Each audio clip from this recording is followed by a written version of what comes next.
Recapping the Turkey earthquake, 2023's most devastating natural disaster. Death toll, over 50,000 people were killed in Turkey. Injuries, nearly 120,000 people were injured due to the earthquake. Displacement, approximately 3.3 million people were displaced from their homes, building damage.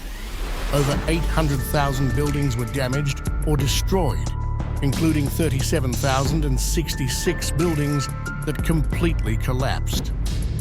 Economic impact. The estimated economic loss is around $34 billion, impacting both infrastructure and the economy, severely reconstruction needs. Rebuilding efforts will take several years, with significant international support required to restore housing and infrastructure.